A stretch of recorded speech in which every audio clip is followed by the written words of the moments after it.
बिस्मिल्लाहिर्रहमानिर्रहीम, अस्सलाम वालेकुम। गुड मॉर्निंग, सुबह खैर। मैं हूँ मोहम्मद जुनेद हलीम। मैं हूँ ईशाल अदनान। प्रोग्राम का बाकायदा आगाज़ करते हैं और सबसे पहले टॉप 5 स्टोरीज शामिल करेंगे। आपको बताएं कि पाकिस्तान ने ऑस्ट्रेलिया से वनडे सीरीज़ 22 साल बाद जीत ली है, जो कि बहुत बड़ी जीत है पाकिस्तान के लिए। और इसके अलावा इंडिया ने हमेशा की तरह पाकिस्तान में चैंपियंस ट्रॉफी खेलने से इनकार कर दिया। इससे पहले कि हम अपनी सेलिब्रेशन करते और इस तारीखी जीत को सेलिब्रेट करते, ये खबर आ चुकी है, लेकिन पाकिस्तान ने वही मौक़िफ़ अपनाया है जो कि उसे बहुत पहले अपना लेना चाहिए था। लेकिन बहरहाल ज़बरदस्त कामयाबी है पाकिस्तान को मुबारकबाद हो, पूरी कौम को मुबारकबाद हो। ऑस्ट्रेलिया को उनके घर जाके हराना यकीनी तौर पे बड़ा कारनामा है पाकिस्तानी टीम का। इस पर आज बात होगी प्रोग्राम के आगाज़ में, और कुछ पोस्टमार्टम भी करेंगे भारतीय रवैये का, बीसीसीआई का और उनकी अजारीदारी का जो अब सिलसिला उसके असरात आना शुरू हो चुके हैं। इसके अलावा बात होगी पाकिस्तान में बढ़ती फ़िज़ाई आलूगी की, जिससे अवाम की औसतन उम्र जो है उसमें कमी का खदशा पैदा हो चुका है। यानी कि अब सिर्फ बात आपकी तबीयत बिगड़ने तक नहीं रही, आपकी उम्र में कमी भी हो सकती है। तो हुकूमत को यकीनी तौर पर जिम्मेदारी लेनी होगी। हुकूमत जो इक़दाम कर रही है वो उनके दावों के बरखिलाफ अमली तौर पे हम उसके असरात नहीं देख रहे। लाहौर समेत मुल्क भर में दमा और आंखों में बीमारियों का जो सिलसिला है उसमें बड़ा इजाफा देखा जा रहा है। इसके अलावा हम बात करेंगे लेबनान पर इजरायली हमलों में फिर से तेजी आ गई है। मजीद 31 अफराद शहीद हो गए हैं। कतर ने इसराइल और हमास के दरमियान सालसी की कोशिशें रोक दी हैं, लेकिन ताहाल। और इसके अलावा बात होगी आपका जो फेवरेट सेगमेंट है, सितारों की रोशनी में आपका आइंदा का हफ्ता कैसा गुजरेगा, क्या क्या फ़ैसले आपको करने चाहिए, उसके लिए हमारे साथ एक्सपर्ट्स होंगे, उनकी राय हम प्रोग्राम में शामिल करेंगे। और फिर आपकी मुलाकात करवाएंगे पाकिस्तान के बिलाल अहमद से, जो कि वर्ल्ड बॉडी बिल्डिंग चैम्पियनशिप में गोल्ड मेडल जीत चुके हैं। तो हम देख रहे हैं कि इस एक महीने में पाकिस्तानी बॉडी बिल्डर्स ने पूरी दुनिया में अपनी धाक बिठाई है और ज़बरदस्त कामयाबियों का सिलसिला जारी है। तो बिलाल अहमद आज के प्रोग्राम में होंगे। इससे पहले भी 2 लेजेंड से आपकी मुलाकात हम करवा चुके हैं। तो पोटेंशियल बहुत है, पाकिस्तान में टैलेंट की कमी नहीं है, सिर्फ उन्हें पॉलिश करने की ज़रूरत है। तो आगाज़ कर लेते हैं नाज़रीन।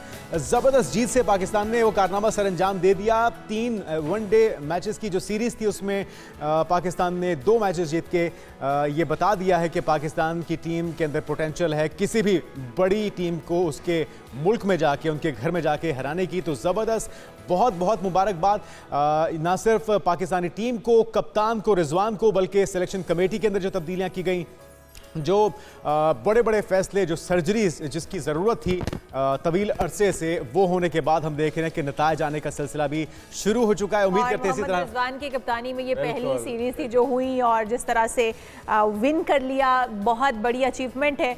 और अगर हम बात कर लें भारत की, तो भारत का जो एक रवैया है वो कभी नहीं बदल सकता। भारत ने इस बार फिर साबित किया है कि वो बदल नहीं सकते हैं और उन्होंने पाकिस्तान आने से इनकार कर दिया है ट्रॉफ़ी के लिए, चैंपियंस ट्रॉफ़ी के लिए वो अब पाकिस्तान नहीं आ रहे हैं। लेकिन यहाँ पर हम जो पाकिस्तान ने जीता है कैंगरूज के खिलाफ मैच, उसके ऊपर क्यों ना एक रिपोर्ट देखें, उसके बाद हम बात करते हैं इस पर।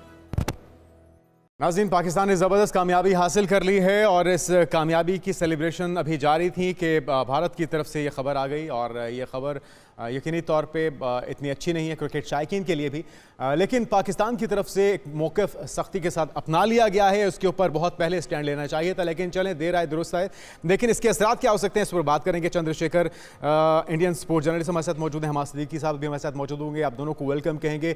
चंद्रशेखर साहब, इससे पहले कि हम इसके असरात पर बात करें, पाकिस्तान ने हमेशा हक अदा किया है और तवक्को भी यही रखी है कि खेल में सियासत को नहीं होना चाहिए। एग्री करेंगे कि ये जो फैसला अभी तक आ रहा है, ये सियासत की नजर होते देख रहे हैं हम खेल को? देखिए, बिल्कुल, जब नज़म सेठी साहब जो आपके पुराने पीसीबी चीफ थे, जब वो इंडिया आए थे लास्ट ईयर 2023 में जो वर्ल्ड कप का मैच खेलने, सभी लोगों को उम्मीद थी कि बहुत अच्छा एक पैगाम लेकर के आ रहे हैं, बहुत अच्छा खाने भी उन्हें खिलाए गए, रेड कारपेट वेलकम दिया गया।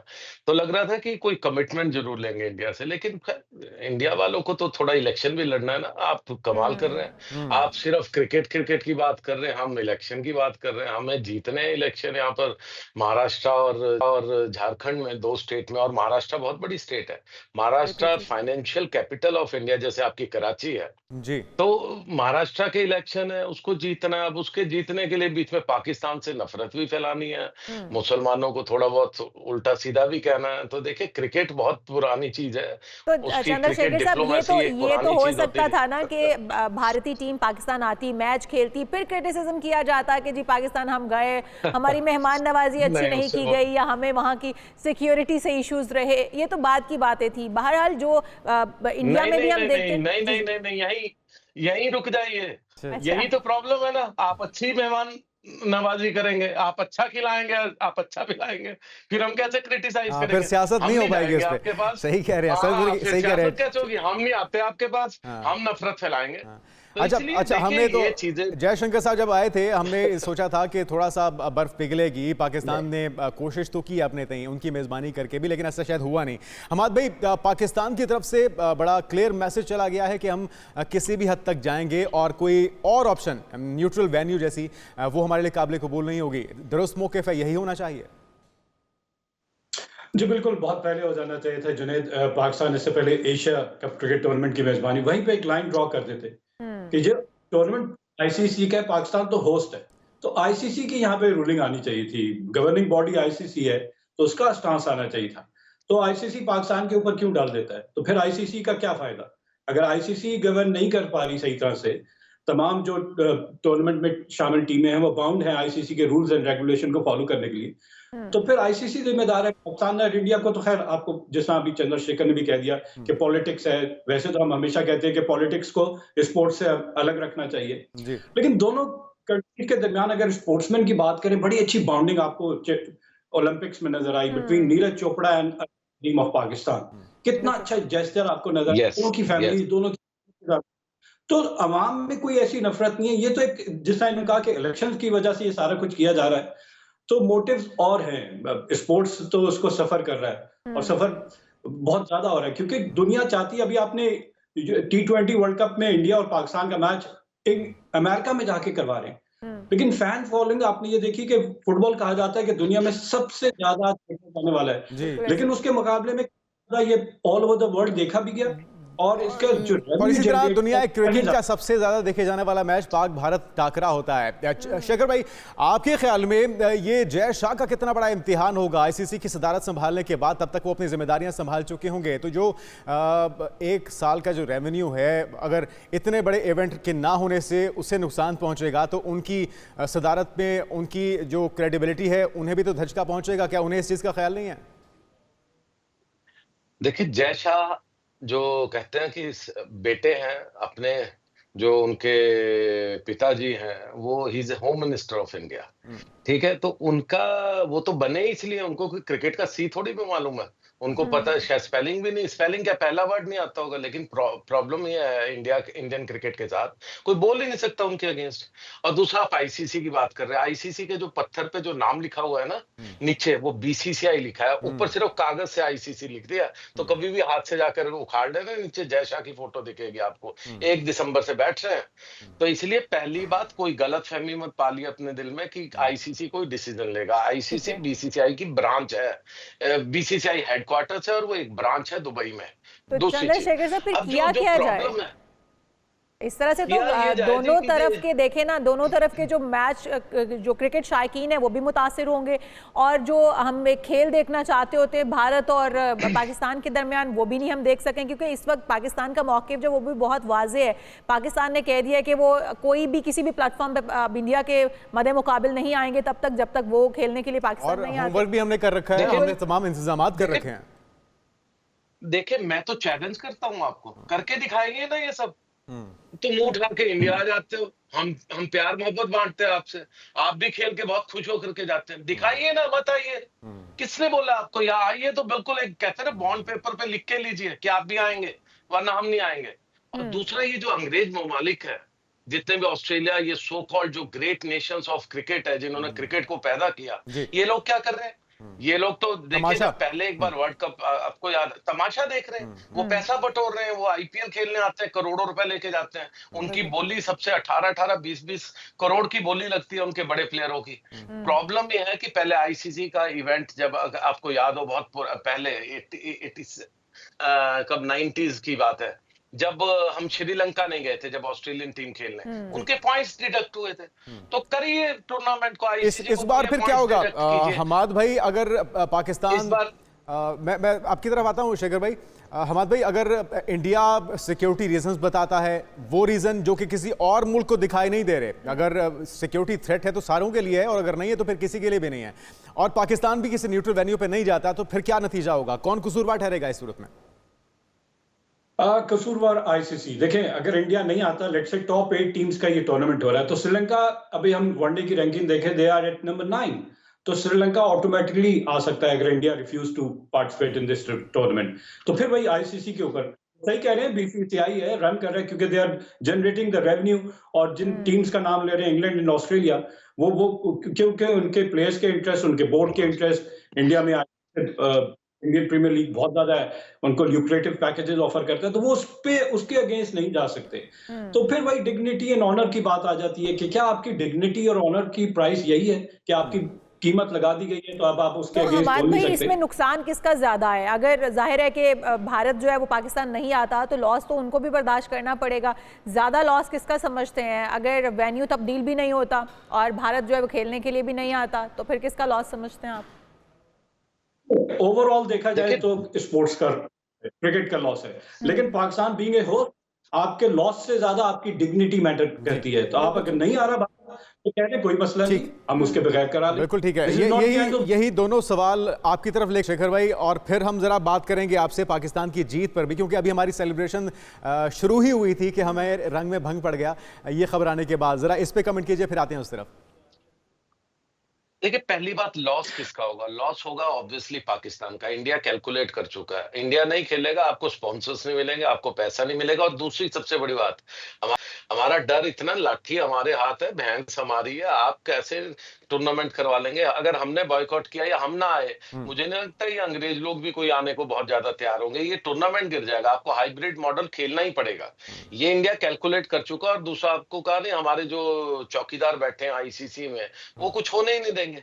तो ये एक बड़ी ट्रिकी सिचुएशन है पाकिस्तान को। मैं बिल्कुल अपने जो मेरे दोस्त बैठे हुए हैं उनसे बिल्कुल सहमत हूं। लेकिन एक चीज है शेखर भाई, ये देखिए ना, ये तो शेड्यूल तय करना होता है आईसीसी ने पूरे साल का, और अगले कई इवेंट्स का भी। तो वो जो आईसीसी के वक्त हैं वो आ रहे हैं, तसल्ली का उन्होंने इजहार भी कर दिया है। पाकिस्तान के अरेंजमेंट्स पूरे हैं, नए स्टेडियम्स बन रहे हैं, अरबों रुपया लग चुका है। तो अगर एतराज होता तो आईसीसी को बर वक्त बताना चाहिए था, ताकि हम ये इंतजाम ही ना करते। अब ये एंड टाइम पे अगर ये कोई रखना डालता है या इनकार करता है, तो कसूरवार तो वो ठहरा।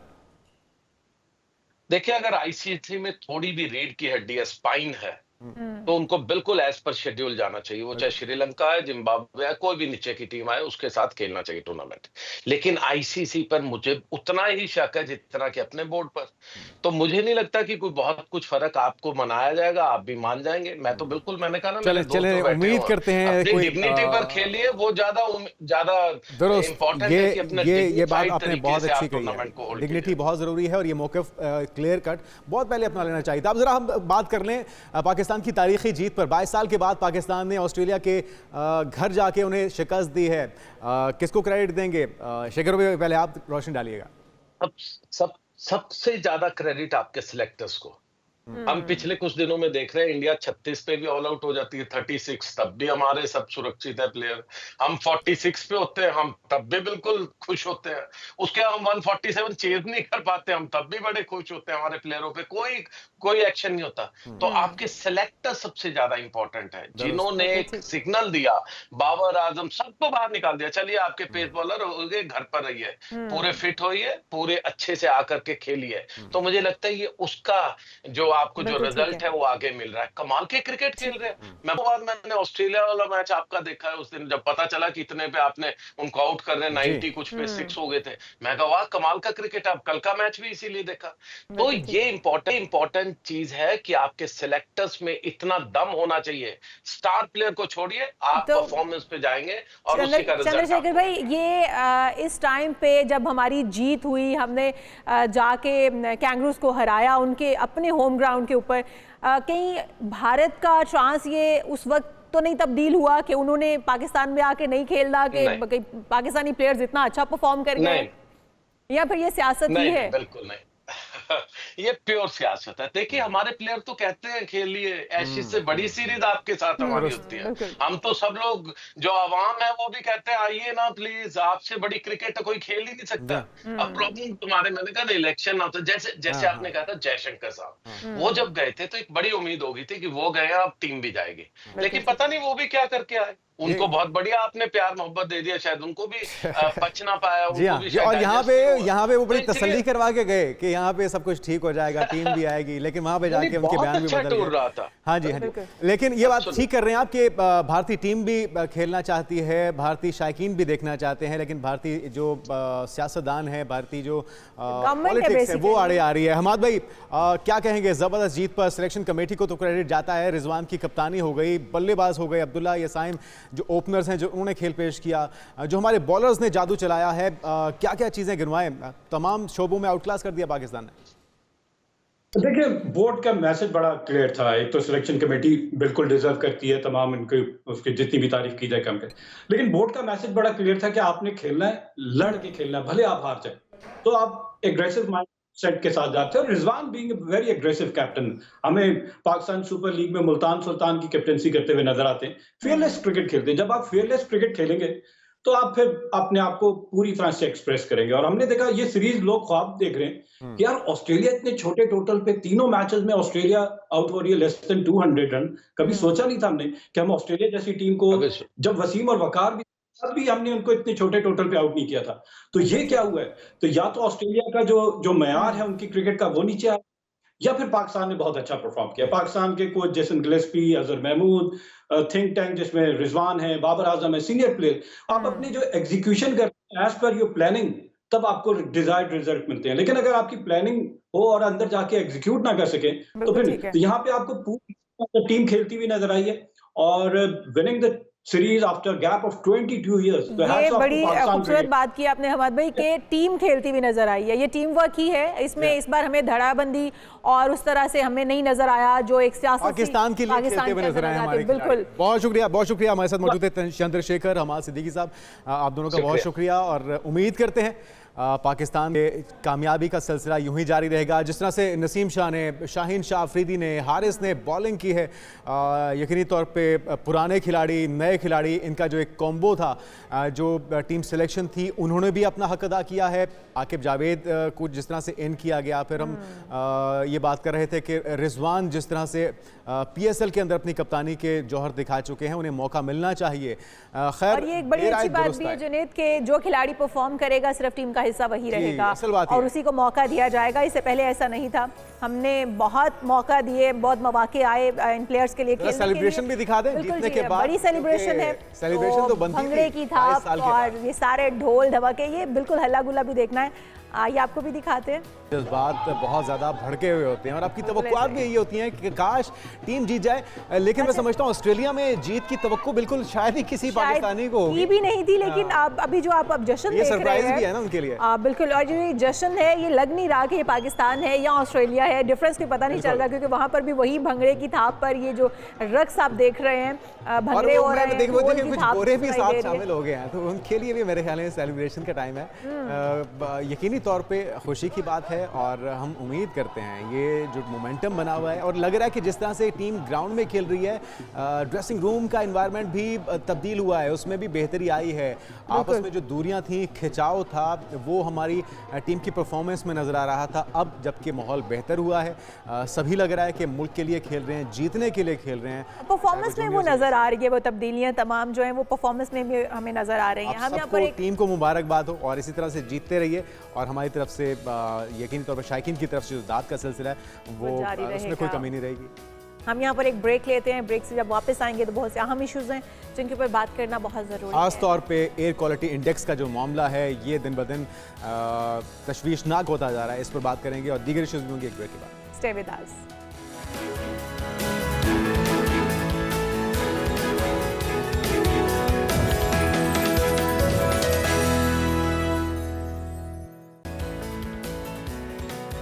प्रोग्राम में एक बार फिर से आपको खुशामदीद कहेंगे और बात करेंगे एयर क्वालिटी इंडेक्स की, जिसकी जो एयर क्वालिटी इंडेक्स रिपोर्ट के मुताबिक बताया जा रहा है पाकिस्तान में फ़ज़ाई आलूदगी बढ़ती ही जा रही है। और अब तो इस हालत पे पहुंचा दिया है उसने हमें कि अगर हम इसमें कोई 1 साल सांस लेंगे तो हम अपनी 4 साल की ज़िंदगी कम कर देंगे।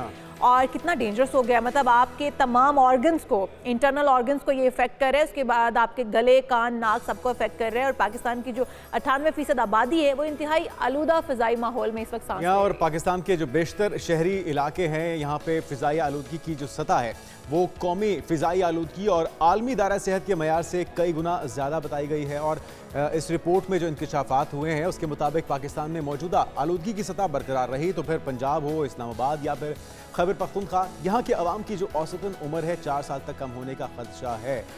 तो इस पर पहले एक रिपोर्ट देखिए, फिर माहिरीन की राय आप तक पहुँचाते हैं। जी बिल्कुल, शहर लाहौर की फ़िज़ा इस वक्त स्मोक से निबर आज़मा है और ऐसे में वो टेक्नोलॉजीज़ जो कि माहौल को साफ़ करने की वजह बन सकती हैं, उनमें एक ज़िगज़ैग टेक्नोलॉजी भी है जो कि ईंटों के भट्टों पर कुछ इस तरह से इंसर्ट की जाती है कि एमिट होने वाला धुआं जो है वो काला नहीं बल्कि सफ़ेद रंग का होता है। जैसे कि आपको मेरे पीछे भट्टे का धुएँ का रंग नज़र आ रहा है, सफ़ेद है। ये टेक्नोलॉजी क्या है और कैसे काम करती है, आइए आपको दिखाते हैं।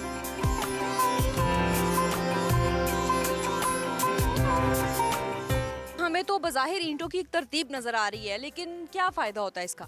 मैम ये एक्चुअली जो ज़िगज़ैग टेक्नोलॉजी है इसमें 4 पॉइंट होते हैं। एक तो स्टैकिंग उसकी होती है, कोई ख़ास तरतीब में हो, ठीक है। दूसरा उसके लिए कोला जो है वो पिसा होना चाहिए। तीसरा इंड्यूस फ़ैन होता है जो कि उसको एग्जॉस्ट के लिए होता है। और चौथा हम देखते हैं धुआं उससे इफेक्ट क्या पड़ रहा है उसका। स्टैकिंग मेन इसलिए है कि स्टैकिंग थोड़ी कह लें कि आप ज़िगज़ैग के मतलब से देख लें कि उसमें वो ज़रा करीब होती है, इसमें ईंटें ज़्यादा डलती हैं। उसमें जो एयर पास थ्रू होती है तो उसको टाइम लगता है, उस पार्टिकल जो होते हैं कोयले के उनकी कंबशन ज़्यादा होती है इस तरतीब में। इसमें ईंटें भी ज़्यादा लगती है, इनकी क्लोज कह लें इनकी होती है जो मालिक्यूल कह लें, अगर दूसरी फॉर्म साइंटिफिकली जिस तरह की चीज़ों के मालिक्यूल होते हैं, इनकी भी तरतीब में इनकी स्टैकिंग क्लोज कर देते हैं ताकि हवा उसमें पास थ्रू हो और उसे टाइम मिले, उसमें जो भी कोयला होगा वो जल जाए प्रॉपरली और उसके बाद जो एग्जॉस्ट हो तो वो वाइट कलर का हो।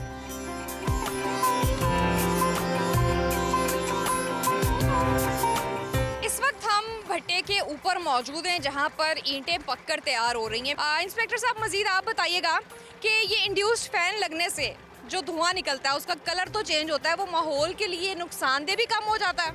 जी बिल्कुल मैम, ये एक्चुअली ये बेसिक फंक्शन ये भी होता है इंड्यूस फैन कि जब क्योंकि हमने ईंटों को जब करीब कर देना है, जगह कम हो जानी धुएँ के निकलने के लिए, ये इंड्यूस फैन जब करेगा तो हवा को ये एक साइड से हवा लेगा, उसमें ऑक्सीजन भी होगी, उस कंबशन प्रॉपर होगी और दूसरी साइड से उन्हें खींच के निकाल देगा।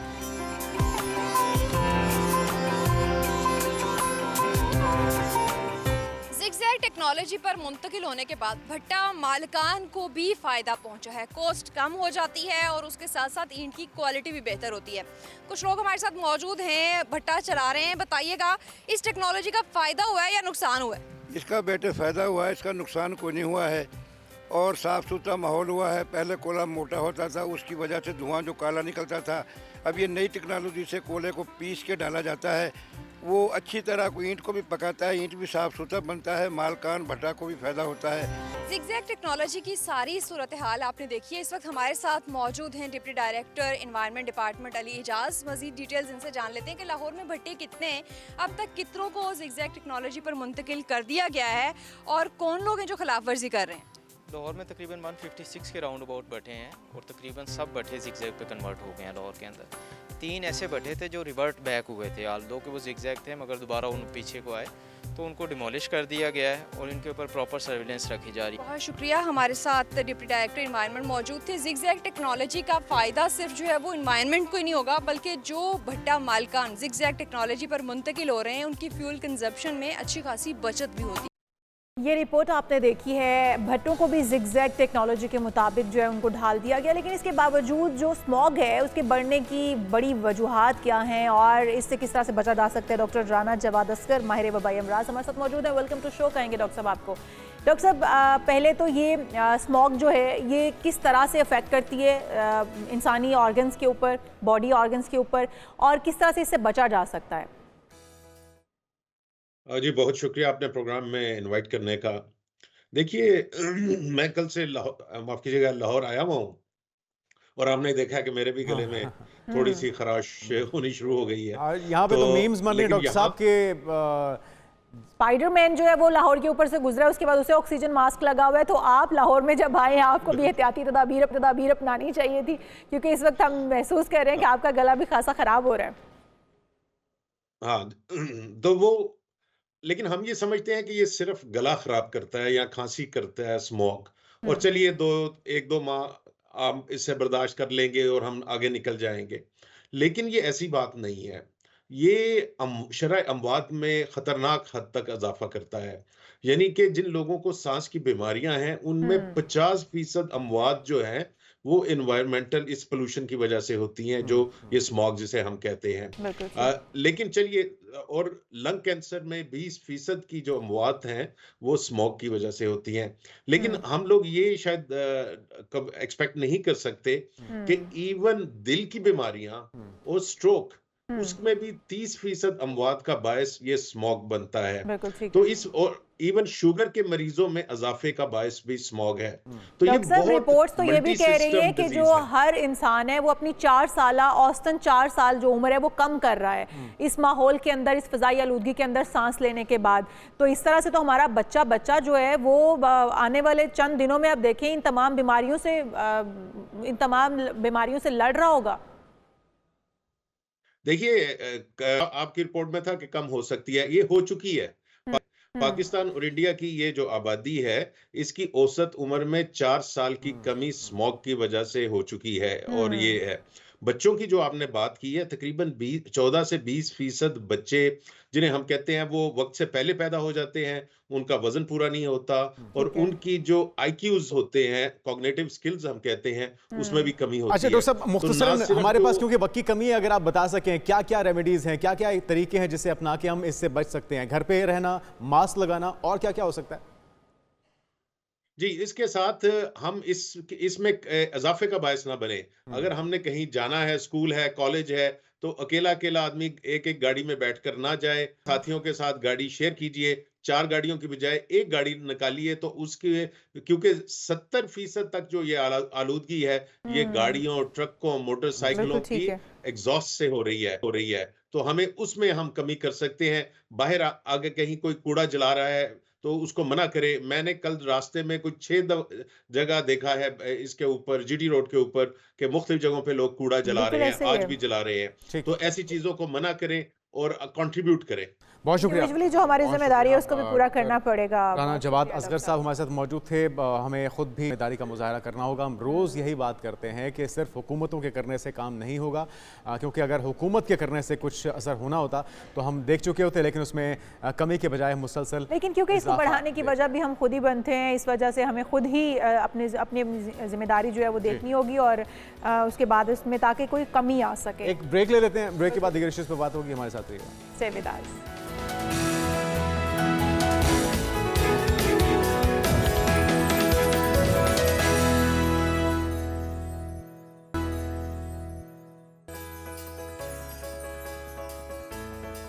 बर्बरियत और जाहरियत की जिसका सिलसिला जारी और सारी है, उसमें वक्त के साथ साथ तेज़ी भी आती जा रही है। लुबनान पर इजरायली हमलों में अब मज़ीद शिद्दत आ गई है। सियोनी फोर्सेस की जानिब से लुबनान पर किए गए जो ताज़ा हमले हैं, उन फ़िज़ाई हमलों में मज़ीद 31 लुबनानी शहीद हो गए हैं, मुसलमान शहीद हो गए हैं, और ये सिलसिला रुकने का नाम नहीं ले रहा है। इसी पर बात करते हैं। डॉक्टर जमील अहमद खान साहब, साबिक सफ़ीर, हमारे साथ मौजूद हैं। डॉक्टर साहब, आपको वेलकम कहेंगे पाकिस्तान मॉर्निंग में।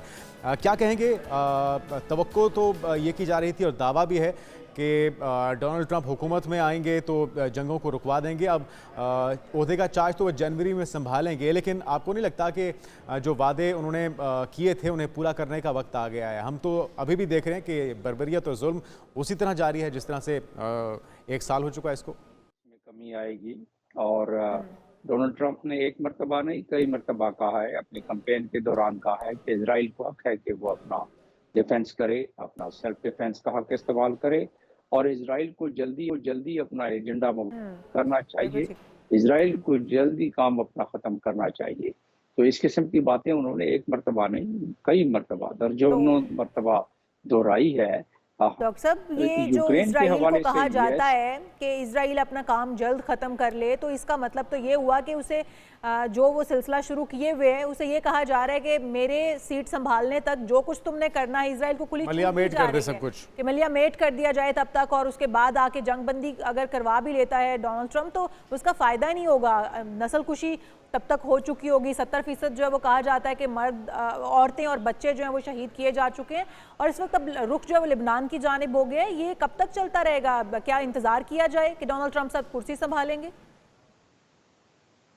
नहीं, वो तो पूरी मुस्लिम उम्मा इंतजार कर रही है कि 1 बाय 1 और टर्न बाय टर्न ये सिलसिला जारी रहेगा, नहीं लगता कि रुकेगा। 1982 में भी तो तकरीबन 49,000 अफराद को शहीद किया था इसराइल ने, इसी तरह 1906 में, इसी तरह 67 में, इसी तरह पहले 48 में भी तो तकरीबन 552 देहातों को और शहरों को मसमार करके, लाखों लोगों को बेघर करके और एक कसीर तादाद में शहीद करके उन्होंने इजराइल पे कब्जा किया था। तो ये सिलसिला तो तारीखी अगर पस मंजर में देखें तो ये सिलसिला जारी है, और अब तो तारीख का बदतरीन जो एक जुल्म तादी की दास्तान है वो अब देखी जा रही है। और हम तो खैर नहीं कह रहे, हम तो कहेंगे, हमारा दिल तो रोता है, लेकिन ये तो आईसीसी कह रहा है, ये नेशनल क्रिमिनल कोर्ट भी बात कर रहा है। डॉक्टर साहब, हम देख रहे हैं कि कतर ने भी कहा है कि वो सालसी में यरगमालियों की रिहाई में अपना किरदार अब अदा नहीं करेंगे। क्यों? क्योंकि उनका ये मौक़िफ़ था कि तमाम स्टेक होल्डर्स को शामिल होना चाहिए मुज़ाकरात में, जो कि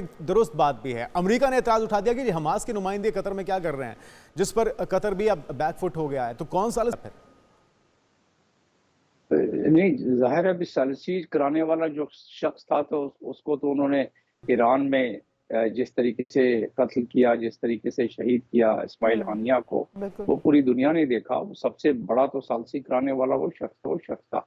अगर सालसी कराने में ये सीरियस होते तो अक़वाम मुत्तहिदा की सिक्योरिटी काउंसिल की रेजोल्यूशन 2624 है, 2625 है, उसमें बड़ा क्लियर कहा हुआ है कि जी सीज फायर करो, उस पर ही अमल नहीं हो रहा है। और बहुत सारे जनरल इस तरह के सिक्योरिटी काउंसिल के रेजोल्यूशन हैं जिसको इजराइल नहीं मानता, और वो दुनिया उसका कुछ नहीं कर रही है, इसलिए कि दुनिया के इसलिए नहीं कर सकती कि अमेरिका उसके पीछे खड़ा है। और अमेरिका, डॉक्टर साहब, सुपर पावर अमेरिका के ऊपर ही नजरें जमी हुई हैं। ये जो सदारती इंतखाबात हो रहे थे, इन इंतखाबात में डोनाल्ड ट्रंप को सबसे ज़्यादा सपोर्ट इसीलिए हासिल हुई कि जंग बंदी करवाने में अपना किरदार अदा कर सकते हैं डोनाल्ड ट्रंप। और इससे पहले हमने देखा भी कि वो जंग बंदी में अपना किरदार, सालसी का किरदार अदा करते आए हैं। जैसे अमेरिका को अफगानिस्तान से निकालना था, ये भी डोनाल्ड ट्रंप के हिस्से में जाता है, उनके खाते में जाता है, उन्हें ही सेहरा इसका भी उनके सर पर सजता है। तो इस वक्त अगर अमेरिका के ऊपर नजरें जमी हुई हैं, फिर अमेरिका का एक दोहरा मैार अभी भी अगर हम देखें तो बयानबाजी जारी है, और उस तरह से वो किरदार भी अपना अदा कर रहे हैं उन्हें सपोर्ट करने में। तो ये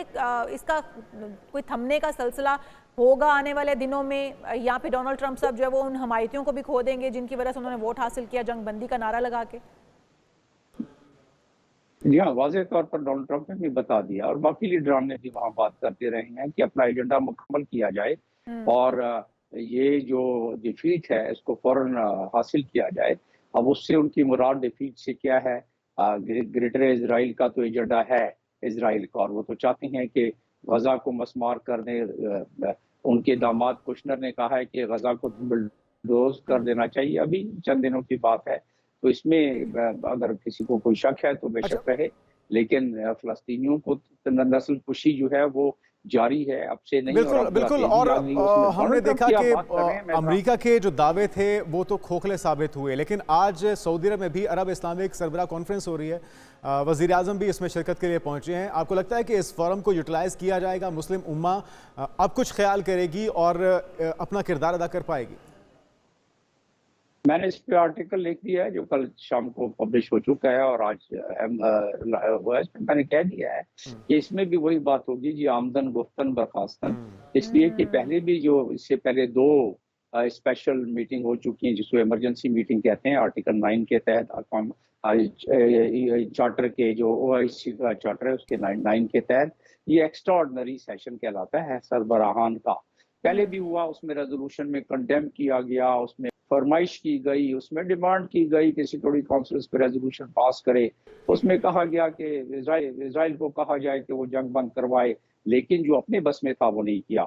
अपने बस में क्या था कि 57 ममालिक 1.8 बिलियन अफराद इन 57 ममालिक में रहते हैं, OIC के जितने मेंबर्स हैं, और 1.8 बिलियन, पूरी दुनिया में 1.9 मिलियन मुसलमान हैं, 1.8 मिलियन इस 57 ममालिक में रहते हैं। वो बेचारे, उनके दिल हैं फ़लस्तीनियों के साथ, लेकिन बेबस हैं। लेकिन तमाम मुस्लिम उम्मा जो है वो यकजा होने के लिए तैयार भी नहीं है। डॉक्टर साहब बहुत शुक्रिया आपका, आप हमारे साथ मौजूद थे। डॉक्टर जमील अहमद खान साहब, जो तमाम मुस्लिम उम्मा है वो यकजा होने की ज़रूरत है। गो कि हमारे दिलों में फ़लस्तीनी बहन भाइयों के लिए बहुत दर्द है, लेकिन इसके बावजूद हम एक होने के लिए तैयार नहीं है। जब हम एक पेज पर ही नहीं हो। बिल्कुल, एक ब्रेक लेते हैं, ब्रेक के बाद अगर इश्यूज़ पे बात होगी। हमारे साथ रहिए।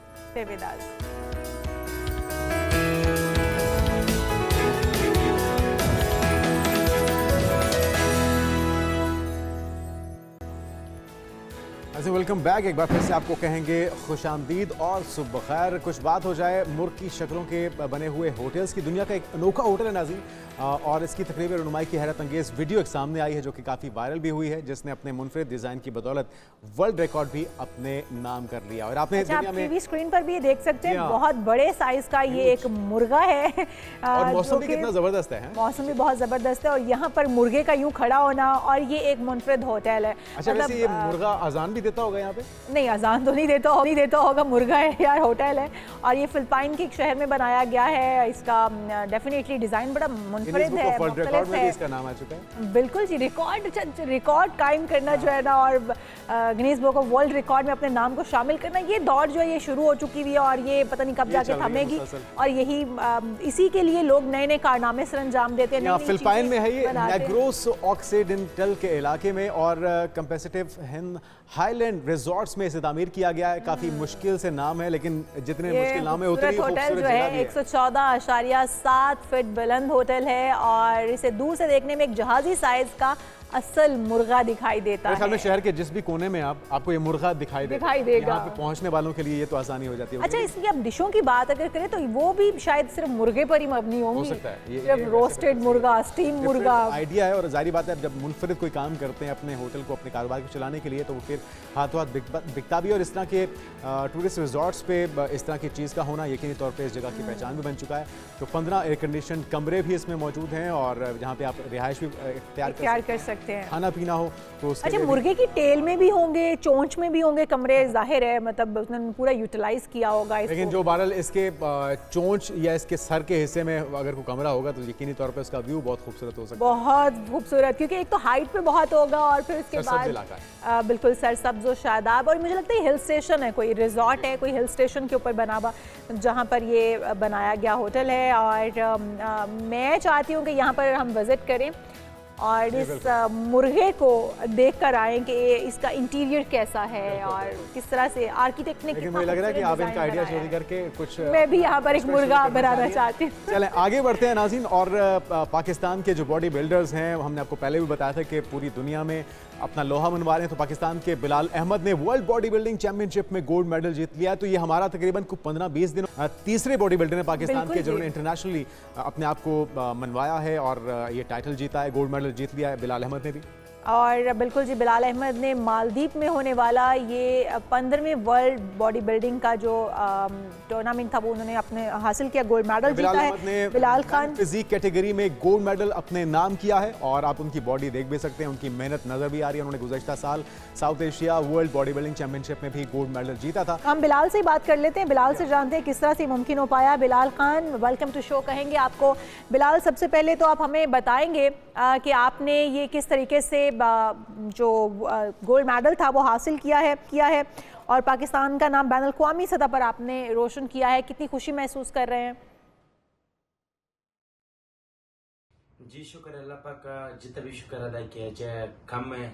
अल्लाह पाक बहुत ज़्यादा मेहरबान हुए आज मुझ पर नहीं पूरी कौम पर, क्योंकि पाकिस्तान को जो था गोल्ड मेडल आज दिन तक मेंस फिजिक में हासिल नहीं था। सो मैं वो पहला पाकिस्तानी हूँ जिसने शुक्र अल्लाह पाक का पाकिस्तान को ये शर्फ बख्शा वर्ल्ड बॉडी बिल्डिंग चैंपियनशिप में जो है मैंने गोल्ड ला के दिया। इससे पहले भी 4 महीने पहले साउथ एशिया में भी मैं गोल्ड हुआ था, लेकिन वो पहले भी वो एजाज पाकिस्तान को हासिल था, लेकिन वर्ल्ड का जो उसमें आज दिन तक पाकिस्तान को जो गोल्ड नहीं मिला था। शुक्र अल्हम्दुलिल्लाह आज मैं पाकिस्तान के लिए गोल्ड लेकर आ गया। I have created the history. ये मेरा मेडल नहीं है, ये मेरे कौम का मेडल है, क्योंकि ये जाता है मेरे कौम को। इसके पीछे सारा मेरा मुल्क का जो अच्छा बिलाल, बॉडी बिल्डिंग का सफर कब से शुरू हुआ और ख्याल कैसे आया? क्या शुरू से ही यही इरादा था कि बॉडी बिल्डर ही बनना है? बॉडी बिल्डिंग तकरीबन मैंने 2016 से शुरू किया था। आज मुझे करते हुए 8 साल हो गए और इसका ख्याल ऑफ कोर्स जैसे हर जवान को आता है, कभी कोई फिल्म देख लिया, कभी क्या देख लिया, उससे देखते देखते शौक बढ़ता गया। लेकिन ये सोच के कभी शुरू नहीं किया था कि मैं एक बॉडी बिल्डर बनूंगा। ये सोच के शुरू किया था कि मैं एक अच्छी बॉडी बनाऊंगा। वो करते करते अच्छी बॉडी बनाते के चक्कर में आज दिन तक भी वही कर रहा हूँ और वही करता रहूंगा। और आज दिन तक फिर बॉडी बिल्डर तो कभी जिंदगी में खुश होता नहीं है, तो सारी जिंदगी इसी कोशिश में लगे रहेंगे कि अच्छी बॉडी बनती रही। अब तो अच्छी बॉडी बनना तो एक अलग ही बात है। अब तो बस ख्वाब यही है कि बस मुल्क को सर्व करूं जितना मुझसे हो सके, अपने ख्वाब की झंडे को अपने। ठीक है बिलाल, ये भी बताइएगा कि बॉडी बिल्डिंग के सफर में किन मुश्किलात का सामना करना पड़ा? जी, स्पेशली ये जो बॉडी बिल्डिंग का सफर होता है, ये बहुत ही कोई इस तरह सफर होता है कि इंतहाई कोई महंगा तरीन गेम है। मैं बोलता हूँ दुनिया का सबसे महंगा तरीन गेम है, जिसको करना किसी की बस की बात नहीं होती है। सिर्फ एक महीने के जो है डाइट मेरा खर्चा आ जाता है, 1 लाख से 1.5 लाख रुपए डाइट का मेरा खर्चा आ जाता है, जिसमें से सप्लीमेंट्स वगैरह होती है, सारी इम्पोर्टेड चीजें होती है, बहुत महंगी होती है। सो ऑफकोर्स वो डॉलर्स के हिसाब से डॉलर आपका बहुत ऊपर चला गया। सो बहुत मुश्किलात का सामना करना पड़ता है। अल्हम्दुलिल्लाह, शुक्र अल्हम्दुलिल्लाह, मेरा अपना जिम भी है, सब कुछ है। मैं अभी रिसेंटली मैं ग्रेजुएट हो गया हूँ।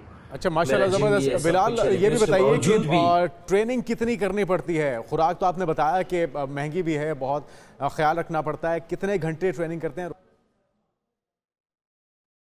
जी, खुराक मेरा कुछ इस तरह है कि जब हम कंपटीशंस की तैयारी करते हैं तो उस वक्त हमारा कोई अलग ही खुराक होता है। हम लोग सिर्फ एग्स होते हैं, अंडे जिसको बोलते हैं, चिकन होता है, फिश होता है, बॉइल्ड राइस होते हैं। हमारा खुराक सिर्फ ये रहता है और प्रोटीन होता है।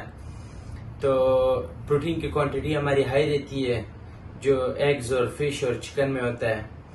तो रोटी वगैरह हम बंद कर देते हैं। अब मुझे रोटी तकरीबन लास्ट टाइम मैंने रोटी 2021 में खाई थी, उसके बाद फिर मैंने रोटी नहीं खाई है। ठीक है। तो ये बहुत बड़ी कुर्बानी है, रोटी की कुर्बानी देना, खुराक की कुर्बानी देना, बहुत बड़ी कुर्बानी है बिलाल। रोटी ना खाना तो उसको टेस्ट की कुर्बानी तो बिल्कुल देनी पड़ती है। टेस्ट उसको भूल जाना चाहिए कि टेस्ट एग्जिस्ट। दुनिया के कौन बॉडी बिल्डर्स हैं जो आपकी इंस्पिरेशन है और मुस्तकबिल में आप मुल्क के लिए क्या काम करने की ख्वाहिश रखते हैं? जी, इंस्पिरेशन तो मेरा अली बिलाल है, जिसका ताल्लुक अफगानिस्तान से, लेकिन वो रहता है यूके। तो अभी रिसेंटली वो मिस्टर ओलंपिया में 2nd प्लेस उसने जीता था। वो मेरा इंस्पिरेशन है, उसको फॉलो करता हूँ। उसकी फिजिक माइंड ब्लोइंग है, मैं बोलता हूँ अमेजिंग। तो हमें भी अगर तराशा जाए तो हम भी तो वही इंसान है, बस वो क्या यूके रहता है, उसको अच्छी सपोर्ट हासिल है। तो हमें भी अगर इसी तरह तराशा जाए हम भी अच्छी बॉडी बना सकते हैं। और इसी अच्छा बिलाल, ये भी बताइएगा कि जीत के बाद के वालिदैन थे, घर वाले थे, उनके तासुरात क्या थे? कितने खुश थे वो? जीतने के बाद तो मेरे वालिदैन का काम मैं क्या ही बोलूं। एक बाप और एक माँ जितना अपने बच्चे की कामयाबी से खुश होती है, मैं बोलता हूँ मेरा नहीं ख्याल है कि कोई दुनिया का कोई ऐसा दूसरा रिश्ता होगा जितना खुश होता होगा। एक माँ एक बाप का बहुत हाथ होता है बच्चे की कामयाबी में। तो मेरे वालिद साहब को जब मैंने कहा कि मैं वर्ल्ड में गोल्ड जीत लिया, मेरे पास तो अल्फाज नहीं है कहने को। जब मैंने अपना इतना स्ट्रगल देखा, 4 महीने में मेरी बैक की इंजरी हुई थी, ये हुआ था वो हुआ था, बहुत मुश्किलात का सामना मैंने किया। इस वाले प्रेप में टिकट नहीं मिल रहा था, वीजा फिर का इशू बन गया, इतनी मुश्किलात की जिसका क्या ही बोल दूं। लेकिन जब मैंने उस दिन वालिद को कॉल किया कि मैं गोल्ड जीत गया, आप यकीन करते हो कि मेरे उस दिन वो सारे जितने मुश्किलात थे वो इसीलिए में ही खत्म हो गए थे। जब मैंने अपने बाप के चेहरे पर, जब मैंने उसकी आवाज में वो खुशी देखी। ठीक है बिलाल, ये भी बताइएगा कि नौजवान बॉडी बिल्डर्स को आप क्या पैगाम आते हैं, बिगनर्स को जो कि अभी ज्वाइन करना चाहते हैं, जो कि बॉडी बिल्डर बनना चाहते हैं, उनके लिए क्या पैगाम है आपका?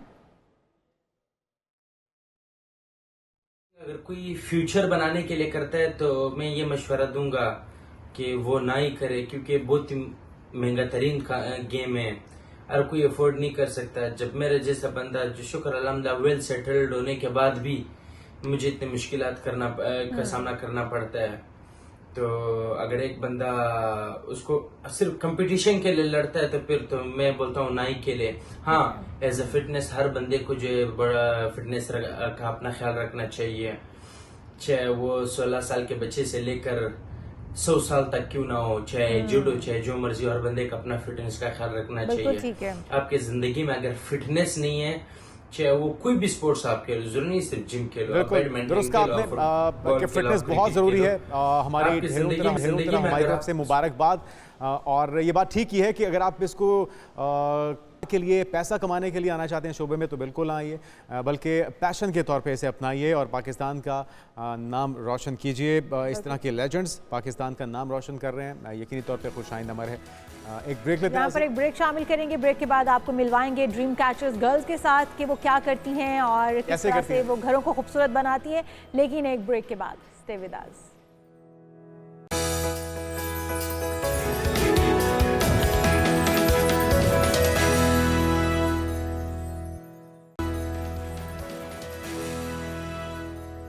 वेलकम बैक जी, हम प्रोग्राम में वापस आ चुके हैं और आपको बताएं कि लाखों दिलों पर राज करने वाले भारतीय गुलकार और अदाकार दिलजीत दोसांझ ने अबू धाबी के दौरे के मौके पर शेख ज़ैद मस्जिद का दौरा भी किया है और काफी वायरल हो गई वीडियो। और बल्कि सवालात ये भी उठ रहे हैं क्या दिलजीत मुसलमान हो गए हैं, क्योंकि उन्होंने कसीदा बुर्दा शरीफ के साथ वो वीडियो वायरल की है और वीडियो लगाई है अपनी। बिल्कुल ऐसा वैसे सूट कर रहा है इनको, ये जो उन्होंने चोगा पहना हुआ है, दुबई का जो एक ट्रेडिशनल ड्रेस पहना हुआ है उन्होंने, इसे चोगा कहा जाता है आई थिंक। हाँ जी, इसको जुबा भी बोलते हैं, चोबे बोलते हैं, तोप भी बोलते हैं, यानी कि डिफरेंट नाम है इसके। और ये खूबसूरती के साथ कसीदा बुर्दा शरीफ का इस्तेमाल किया गया है और उसके बाद ये वीडियो वायरल हो गई है। और क्योंकि बहुत ज़्यादा पसंद किया जाता है पाकिस्तान में, भारत में, और हर जगह पर ही गुलकार को देखा भी जाता है और इनकी अदाकारी भी देखी जाती है और इनको सुना भी जाता है। मस्जिद की जो तर्ज तामीर है उसका उन्होंने मुआयना किया इस मौके पे, मद्दाह भी थे, सेल्फियाँ ले रहे थे ख़वातीन भी और नौजवान भी। दिलजीत दोसांझ ने इस मौके पे जो शेख ज़ैद मस्जिद है इसके अपने दौरे की वीडियो सोशल मीडिया पर शेयर की, जिसमें खूबसूरती के साथ कसीदा बुर्दा शरीफ का इस्तेमाल किया गया और वीडियो को चंद घंटों में लाइक और शेयर कर चुके हैं और मोहब्बत करते हैं लोग दिलजीत के साथ।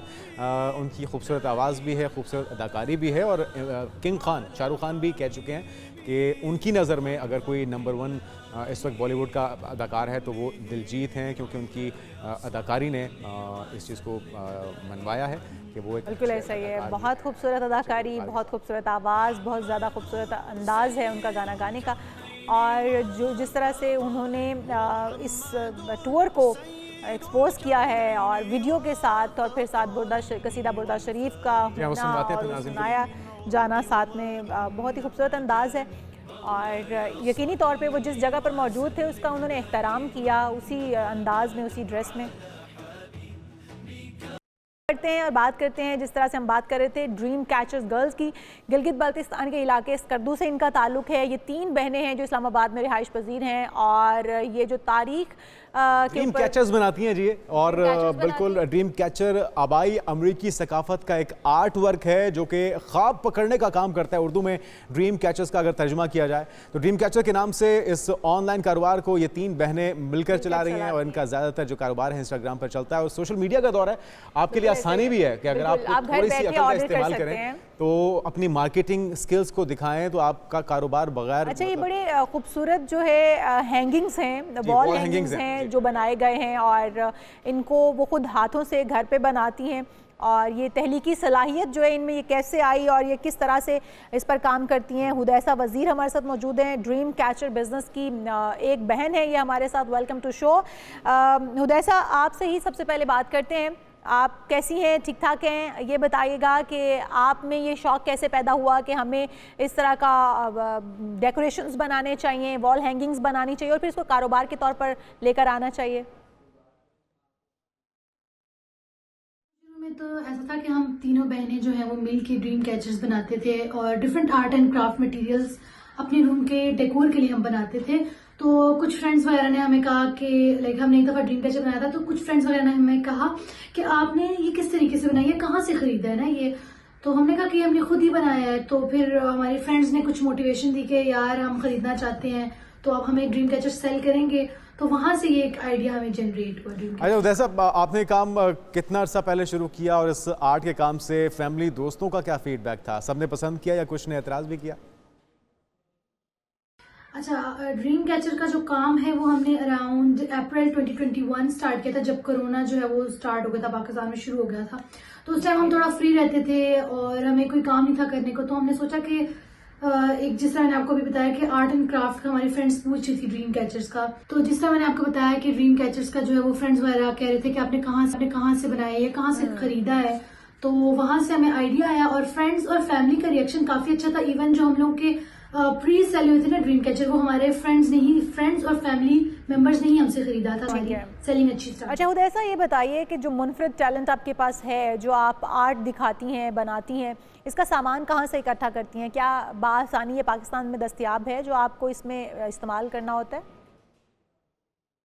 अच्छा, ड्रीम कैचर का सामान जो है वो बेसिकली पाकिस्तान से तो हमें सिर्फ रिंग्स ही मिलती हैं प्लास्टिक की और थ्रेड्स मिलते हैं, और इसके अलावा जितना भी सामान है ना वो हम सारा बाहर से इम्पोर्ट करते हैं। जिस तरह फेदर हो गए और कुछ बीड्स वगैरह ऐसी हैं जो हम बाहर से मंगवाते हैं, और मुख्तलिफ किस्म के ना फेदर्स जो हैं वो सारे हमें बाहर से ही मंगवाने पड़ते हैं पाकिस्तान से। उदय साहब, ये भी बताइए हमारे नाज़रीन को कि इन रंग बिरंगे जो कि दिखने में तो बहुत खूबसूरत नज़र आते हैं, मकसद क्या है इनको ख़रीदने का या बनाने का? इसका यही मकसद है कि लाइक घर के डेकोर के लिए डिफरेंट प्यारी प्यारी सी चीजें होती हैं, जिस तरह मकरामे होते हैं, उनका भी मकसद यही होता है कि आपका ओवरऑल जो घर की जो लुक है ना वो और ज्यादा इनहेंस हो और अच्छी लगे, और आपके रूम वगैरह की जो वाइब है ना। अच्छा, ये भी बताइएगा कि इससे कोई आमदन भी आप हासिल कर पा रही हैं, क्योंकि आपने बताया कि ये बाहर से चीज़ें आपको मंगानी पड़ती हैं, क्या स्कोप है इसमें, आगे बढ़ सकते हैं? आमदनी अल्हम्दुलिल्लाह काफ़ी अच्छी हो जाती है, और इतनी हो जाती है कि हम अपनी पॉकेट मनी से खुद ही अपना मंथ का जो है ना वो एक खर्चा वगैरह हम हैंडल कर लेते हैं, हम दोनों सिस्टर्स। तो इसका स्कोप मेरे ख्याल से काफ़ी ज़्यादा है पाकिस्तान में, और अच्छा स्कोप है क्योंकि हमारा जो ब्रांड था ना ड्रीम कैचर्स का, वो पाकिस्तान का first ever dream catcher brand था, और हमारा जो बिजनेस है वो अल्हम्दुलिल्लाह काफ़ी अच्छा। बिल्कुल ठीक। तो उदय साहब, ये भी बताइए कि अगर किसी ने ड्रीम कैचर्स ख़रीदने हैं, आपसे बनवाने हैं, तो किस तरह से रब्ता किया जाए आपसे? कोई वेबसाइट है, किस तरह से कांटेक्ट हो सकता है? अच्छा, हम लोग जो है वो ज़्यादातर इंस्टाग्राम पे सेल करते हैं, dreamcatchers_pk DREAMCATCHERS_PK के नाम से, और इस पे रब्ता करके आप हमें ऑर्डर दे सकते हैं। ठीक है उदय साहब, बहुत शुक्रिया आपका, और इसी तरह से काम करती रहिए। बहुत अच्छा काम कर रही हैं आप, और इसमें वाकई बहुत स्कोप है। जो बच्चे बच्चियाँ कम आमदन के साथ कुछ बिजनेस शुरू करना चाहते हैं तो उनके लिए एक अच्छा आइडिया है। बिल्कुल। अभी ब्रेक शामिल करते हैं, ब्रेक के बाद कुछ बात हो जाए सितारों के अहवाल की, और कुछ और भी चीज़ें आपके साथ शेयर करेंगे एक ब्रेक के बाद। स्टे विद अस।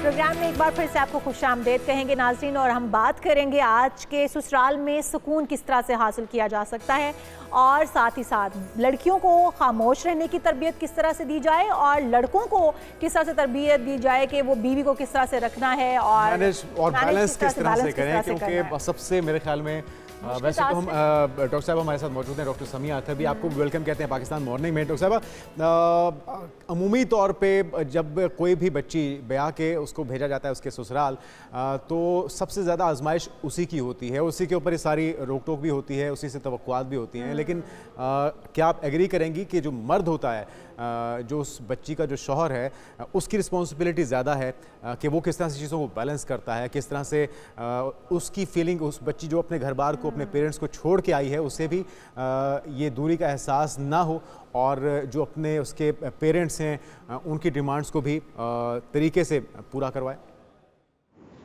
जी बिल्कुल। असल में तो इस सारी के अंदर जो पिवटल रोल प्ले करता है शख्स, वो मर्द ही होता है जो औरत को ब्याह के घर लाया होता है। नबी सल्लल्लाहु अलैहि वसल्लम ने फरमाया कि तुम पर जितनी भी कस्में हैं उनमें से जिनका पूरा करना सबसे ज़्यादा वाजिब है, ये वो प्रॉमिसेस हैं जिसके ज़रिए तुम एक औरत को अपने लिए हलाल करते हो। यानी जो निकाह की बुनियादी कंडीशंस और शराइत हैं, ठीक है। तो अगर आप देखें तो एक आदमी के ऊपर उनको पूरा करना सबसे ज्यादा वाजिब है। तो जो इसके अंदर पिवटल रोल प्ले कर रहा है वो मर्द है, जो सेंट्रल किरदार है इसके अंदर, जिसके एक तरफ बीवी है और एक तरफ उसकी बाकी की फैमिली है। अगर वो इसमें अपना रोल जो है वो अच्छे तरीके से निभाने की सलाहियत रखता है या उस चीज को अडॉप्ट कर सकता है, सीख सकता है, जान सकता बैलेंस है, कर सकता तो है। बहुत सारी बैलेंस कर सकता है, तो बहुत सारे जो कॉम्प्लिकेशंस है वो नहीं आने पाते उस खानदान के अंदर। अब यही मुश्किल है डॉक्टर साहिबा कि बैलेंस किया कैसे जाए। और जहाँ पर लड़की जो है उसकी बात की जाए तो अगर वो आजकल का, क्योंकि ट्रेंड थोड़ा तब्दील हो गया है, पहले बड़ों के सामने हम नहीं बोलते थे, आवाज़ जो है वो नहीं निकलती थी, अब थोड़ा सा तब्दीली आने के बाद लड़कियाँ कहती हैं कि हम पढ़ लिख गई हैं, हम क्यों किसी की सुने। तो जो वो वाला एलिमेंट है उसको सोशल मीडिया से भी काफ़ी कुछ इस तरह की नेगेटिविटी आ रही है कि आगे से रिस्पॉन्ड करना है, आगे से चिल्लाना है, तो उससे भी एक गलत इम्पैक्ट पड़ रहा है। और इसको नाम दिया जाता है अपने लिए आवाज़ उठाना, फेमिनिज्म का। जी, इसके अंदर देखें रिलेशनशिप एक ऐसी ताली है जो दो हाथ से बजती है, बेशक, ठीक है। अब वो रिलेशनशिप चाहे शौहर और बीवी का हो, चाहे वो औरत का उसके इन लॉस के साथ हो, चाहे आपका दुनिया में किसी के भी साथ हो, रिलेशनशिप एक ऐसी ताली है जो दो हाथ से बजती है। और अगर रिलेशनशिप के अंदर दो बुनियादी चीजें शामिल होंगी तो वो रिलेशनशिप से हम बहुत अच्छी उम्मीदें रख सकते हैं। बिल्कुल। पहला एलिमेंट जो किसी भी रिलेशनशिप को कामयाब बनाने के लिए जरूरी होता है उसको हम गुडविल कहते हैं, यानी खैर ख्वाही। ठीक है, ठीक है। दूसरा एलिमेंट जो किसी भी रिलेशनशिप को कामयाब बनाने के लिए जरूरी होता है वो होता है ऑनेस्ट, जेन्युइन, ट्रांसपेरेंट कम्युनिकेशन। तो डॉक्टर साहिबा अब आपने जो दो एलिमेंट बताए हैं ये दोनों मर्द को भी फॉलो करने हैं और औरत को भी फॉलो करने हैं, और फिर उसके घर वालों को भी फॉलो करने चाहिए ना, मैके और ससुराल सारी तरफ से होना चाहिए कंट्रीब्यूशन। बिल्कुल बिल्कुल। अच्छा, लेकिन एक्चुअली होता क्या है इन रियल लाइफ सिनेरियोज, चीजें इतनी आइडियल नहीं होती, ठीक है। तो उसमें अगर हमें जिम्मेदारियों का स्टेटस को मालूम हो तो हमें थोड़ी सी आसानी हो जाती है चीजों को समझने के लिए। शौहर के ऊपर उसके बीवी और बच्चे फर्ज है, उनकी जिम्मेदारी फर्ज के दर्जे में है, ठीक है। लेकिन डॉक्टर साहिबा माँ बाप का भी तो उतना ही हक है, माँ बाप की भी जिम्मेदारी से इनकार ही नहीं हो सकता। वालिदैन के साथ मामला एहसान का है, ठीक है। एहसान क्या होता है? एहसान होता है किसी को उसके हक से भी बढ़ के दे देना, ठीक है, ठीक है। हमने कहा रिलेशनशिप एक ऐसी ताली है जो दो हाथ से बजती है, एक जैसा कम्युनिकेशन होना चाहिए, लेकिन एहसान हक से बढ़ के देने का नाम है। तो हो सकता है कि आपके वालिदैन उतना अच्छा आपके साथ मामला ना कर रहे हो, लेकिन एहसान का मतलब ये है कि आप उसके बावजूद भी उनके साथ अच्छा मामला अच्छा, एक चीज़ जो अमूमी तौर पे होती है कि बच्चियों को, लड़कियों को खामोश करवा दिया जाता है ससुराल की तरफ से भी और उनकी अपने तरफ से भी कि जी तुम्हारे ऊपर जिम्मेदारी है, तुमने वापस मरा मुँह लेकर आना है, इस तरह की बातें भी की जाती हैं अपनी बच्चियों को रुखसती के वक्त। लेकिन जो लड़का है, फिर मैं उसकी तरफ आऊँगा कि उसकी तरबियत किस अंदाज में करनी चाहिए माँ बाप को कि वो उस घर के माहौल को भी ठीक रखे और उस बच्ची के तहफ़्फ़ुज़ को भी यकीनी बनाए। देखें, अगर हम नेपोलियन ने कहा तुम मुझे अच्छी माएँ दो, मैं तुम्हें अच्छी कौम दूंगा, तो अगर हर औरत अपने बेटे की तरबियत करते हुए उसको औरतों की इज्जत करना सिखाए, हर औरत अपने बेटे को औरत की इज्जत करना सिखाए, तो उस लड़के की जिंदगी में जब दूसरी औरत शामिल होगी तो वो एक बेसिक रिस्पेक्ट के साथ उसको ट्रीट करेगा। तो वो सूरत हाल ही नहीं पैदा होने पाएगी कि जिसके अंदर किसी को एक्सप्लॉइट किया जा रहा है या किसी को अब्यूज किया जा रहा है। पहली बात तो ये हो गई। दूसरी बात ये है कि लड़कों को ये एहसास होना चाहिए कि उनके कंधों पे एक बहुत बड़ी अब जिम्मेदारी आ गई है और उन्हें खुद अपने ऊपर मेहनत करनी चाहिए और कुछ ऐसे सोशल इमोशनल स्किल्स सीखने चाहिए कि जिसके साथ वो अपनी इस जिम्मेदारी को बैलेंस तरीके से निभा सकें। अच्छा डॉक्टर साहब, एक और चीज़ भी है कि आपने कहा कि वालिदैन को, माँ को स्पेशली ये सिखाना होगा बच्चे को कि वो औरत की इज्जत करे। हमने ये भी देखा कि माएँ जो हैं वो अपने बेटे को शादी होने के बाद भी गिव अप नहीं करना चाहती हैं। वो चाहती हैं कि वो उनके साथ ही जुड़ा रहे, वो हर बात आज भी उन्हीं के साथ शेयर करे, जबकि उनकी बीवी ये चाहती है कि बंदा उसके साथ टाइम स्पेंड करे, उसके साथ बातें शेयर करे। तो ये चीज़ भी बड़ी कंप्रोमाइज़ हो जाती है। यहाँ पर जो मैरिड रिलेशनशिप है एक कपल का, वो कंप्रोमाइज़ होने लग जाता है जब माँ अपने पल्लू के साथ, जिसको बांधने का लफ्ज़ मैं यूज़ करूँगी यहाँ पर, कि माँ चाहती है कि बेटे को छोड़ना नहीं है, बेटा मेरे साथ ही जुड़ा रहे। क्योंकि जब हम अपनी ज़िंदगी में से खुदा खौफी निकाल देते हैं तो फिर हम इंसानों के मालिक बनना चाहते हैं। हालांकि हकीकत तो ये है कि हमारा और सब इंसानों का मालिक अल्लाह है। बिल्कुल। तो जब हम इंसानों के मालिक बनना चाहते हैं तो फिर हम अपनी मलकियत कैसे छोड़ सकते हैं?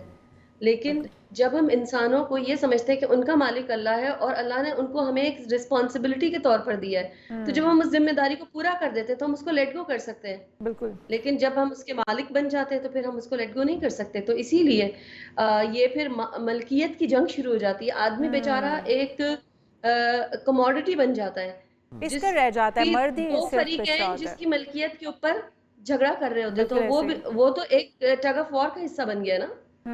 तो वो बेचारा सारे के अंदर मजलूम भी बहुत होता है। इसमें मर्द का बहुत किरदार है। बहुत शुक्रिया डॉक्टर साहिबा, हम यातर साहिबा मौजूद। जिम्मेदारी का मुजाहरा करना होगा पहले तो पेरेंट्स को, अपने बच्चों की, चाहे और फिर शौहर को भी और फिर बीवी को भी। मतलब आप अपने रिलेशन को मजबूत करने के लिए सब मिलकर जब तक किरदार अदा नहीं करेंगे तो एक अच्छा घराना और एक अच्छा माहौल जो है वो नहीं बन सकेगा ससुराल के अंदर।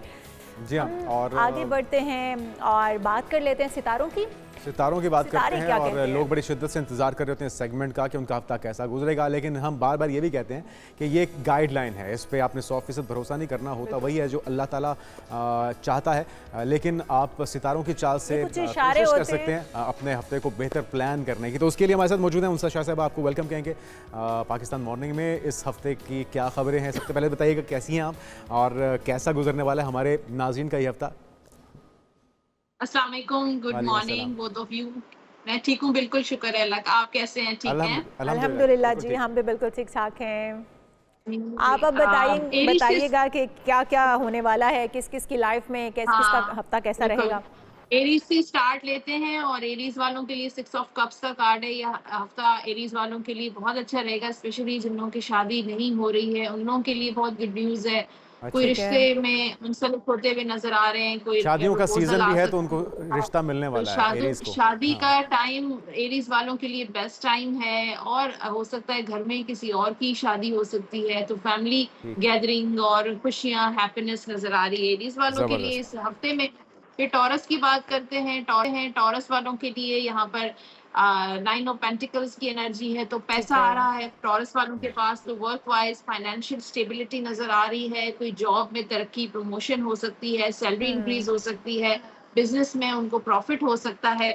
जेमिनाई की बात करते हैं। जेमिनाई वालों के लिए जजमेंट का कार्ड है, तो जेमिनाई वालों के लिए फाइनेंशियली और जो है वो रिलेशनशिप दोनों में बेहतरी नजर आ रही है। जो पहले मुश्किलात थी उन मुश्किलात से इंशाल्लाह जेमिनाई निकल जाएगा और उनके लिए काफी चीजें बेहतर होंगी इस हफ्ते और उनका कोई ट्रैवल भी हो सकता है। कैंसर की बात करते हैं। कैंसर वालों के लिए भी सबसे पहले ट्रैवलिंग है और गुस्से को उन्होंने कंट्रोल करना है, एग्रेसिव नहीं होना है, क्योंकि यहाँ पर आपको कोई ब्लड प्रेशर या कोई हार्ट डिजीज भी हो सकती है। तो अगर कोई ऐसा इशू है तो आप अपना ख्याल रखें और फौरन से डॉक्टर को कंसल्ट करें। अच्छा उनसा साहब, ये जो सारी होती हैं पेश गोइयाँ, ये इस स्टार के तमाम लोगों पे असरअंदाज होती हैं और जो दुनिया में जहाँ जहाँ रहता है सबके ऊपर एप्लीकेबल होती हैं या फिर ये वेरी भी करती हैं? जी देखिए, 12 कहते हैं दुनिया में 12 तरह की पर्सनालिटीज हैं और जो है वो ऑब्वियसली जिसका जो साइन है उसके हिसाब से मैं प्रिडिक्ट कर देती हूँ, लेकिन कुछ बातें किसी से रिलेट करती हैं, कुछ बातें रिलेट नहीं भी करती, क्योंकि लेकिन अक्सरियत पे असरअंदाज होती है। जी बिल्कुल। अब लियो की बात करते हैं। लियो वालों के लिए नाइट ऑफ कप्स का कार्ड है, कोई प्रपोज कर सकता है, मोहब्बत का इजहार कर सकता है। ये हफ्ता बहुत रोमांटिक रहेगा रिलेशनशिप के हवाले से। जिन लोगों के लिए ब्रेकअप्स हो चुके हैं, नो कांटेक्ट में हैं, जिनकी शादी हो चुकी है उनके लिए भी हो गई है। अच्छा अंसर, जिनकी शादी हो चुकी है वो क्या करें? हो सकता है, जो रिलेशनशिप में बेहतरी हो सकती है, ट्रैवल है, जो लोग बाहर बैरून मुल्क जाना चाहते हैं उनके लिए बहुत अच्छा है। हस्बैंड एजुकेशन वाइफ का ले रहे हैं, रिलेशन बेहतर हो स्टडी सकता है। बहुत अच्छा है। ठीक जी, वर्गों की बात करते हैं, वर्गों के लिए क्वीन ऑफ वॉन्ड्स, तो ये वर्गो इस हफ्ते बहुत एक्टिव रहेंगे, बहुत एनर्जी लेवल इनका हाई जी रहेगा बहुत ज्यादा और बहुत सारे काम फुल कर रहे हैं चार्ज ये चार्ज हफ्ता। चार्ज है, मतलब सेल नहीं डलवाए हैं वर्गों के अंदर तो। हाँ, बैटरी उनकी जो है ना वो चार्ज हो बैटरी पूरी रहेगी, चार्ज है। एनर्जेटिक है और अपनी स्किल्स को यूटिलाइज करें। जो अच्छा, अपने इसकी experiences वजूहात को क्या gain है करते उनसा, ये इतना सितारों की चार्ज चाल। और सितारे क्या बहुत ये अल्लाह की पुरसुकून तरफ है? से है। देखिए अल्लाह की तरफ से हर एनर्जी है स्टार की। नहीं और तो ये वर्गो सामने जो हम है, उनसा ये काली बिल्ली भी देख रहे हैं, इसके असरात भी काली होंगे? बिल्ली से बिल्ली? बच के रहना आप। ये कार्ड के ऊपर जो आपने कार्ड हाथ में थामा ये हुआ है। तो मिथ्स है, काली बिल्ली कुछ नहीं करती, ये मिथ्स है और कुछ भी नहीं है। अच्छा, तो अच्छा, वहम ठीक नहीं है। करना चाहिए। अच्छा बस ठीक है। तो ये क्वीन ऑफ वॉन्ड्स जो है ना, बड़ी एनर्जी ठीक है। वर्गो वालों के लिए। अपने काम, अपने करियर पे फोकस करें, अपनी स्टडी पे फोकस करें, उनके लिए बेहतरीन बेहतरीन रहेगा। लिब्रा की बात करते हैं, पेज ऑफ कप्स की बात है। पेज ऑफ कप्स जो है वो कोई गुड न्यूज बता सकता है। काफी लिब्रा खवातीन कंसीव भी कर सकती हैं, शादी से रिलेटेड कोई खुशखबरी मिल सकती है, जॉब से रिलेटेड कोई गुड न्यूज मिल सकती है। लेकिन ये हफ्ता लिब्रा के लिए खूब पैसा उनका खर्च होगा, चाहे वो बिजनेस में खर्च हो जाहिर है या खुशखबरी आएगी तो साइन तो यही है कि पैसा आपके हाथ से जाएगा। पैसा भी जहाँ तभी खुशखबरी खर्च होगा आती जब है। होगा आपके पास। बिल्कुल जी, पैसा हो या ना हो, थोड़ा बहुत जितना भी जेब में वो सारा वो खर्च सारा होगा। निकल खर्च जाएगा। होगा। अच्छा मून की एनर्जी है स्कॉर्पियंस के लिए। स्कॉर्पियो जो है थोड़ा डिस्टर्ब रह सकता है इस हफ्ते, फोकस आउट रह सकता है, कंफ्यूज हो सकता है, यानी कि अपने जॉब, अपने करियर को लेके कंफ्यूजन्स हो सकते हैं, या रिलेशनशिप को लेकर, शादी को लेके उनके माइंड में, फैमिली इश्यूज के हवाले से कंफ्यूजन्स हो सकते हैं और फोकस नहीं कर पा रहा है अपने काम में, अपने करियर में, अपने फाइनेंसेस में। तो उनको अपना फोकस को सही करना चाहिए, अपने ठीक माइंड है। को क्लियर करना चाहिए कि वो क्या चाहते हैं अपनी जिंदगी में। सेजिटेरियस की बात करते हैं, सेजिटेरियस वाले जस्टिस का कार्ड है, तो जस्टिस मिलेगा आपको। अगर आपके साथ कोई ज्यादती हुई है, कोई किसी ने आपके साथ कोई बुरा किया है, आपको बिल्कुल, हर्ट ठीक है। किया है, तो आपको अल्लाह की तरफ से इंसाफ मिलेगा। और आपको अपनी चीजों को बैलेंस करने की भी जरूरत है। जैसे रिलेशनशिप अगर आपका इम्बैलेंस है उसको बैलेंस करें, फाइनेंस आपको खुद भी इंसाफ करने की जरूरत है। बिल्कुल अपने मामलात को खुद बैलेंस करने की जरूरत है। समझदारी के साथ अपनी चीजों को लेकर चलें, बी प्रैक्टिकल। ठीक है। अच्छा, यहाँ पर कैप्रिकॉन की बात करते हैं। कैप्रिकॉन के लिए क्वीन ऑफ यहाँ पे सोर्ड है, तो ये भी प्रैक्टिकल बहुत है। कैप्रिकॉन सोच समझ के फैसला कर रहा है। अगर आपके कुछ लीगल मैटर्स चल रहे हैं तो आपको फेवर मिल सकता ठीक है। है। शादी का अहम मामला है तो दिमाग से सोचें, सोच समझ के अपना फैसला करें। ये कारोबार तो का जितना मसला भी है सोच तो समझ ले उनसा बाद में पछताना ये ही है। जुआ खेलना ही पड़ता है। ये आप जितना सोच हाँ। समझ ले दिल से, दिमाग से। सोच के शादी करेंगे तो क्या बाद में अफसोस नहीं होगा? ये कैसे? रिस्क है ना? अफसोस तो हाँ, रिस्क तो है।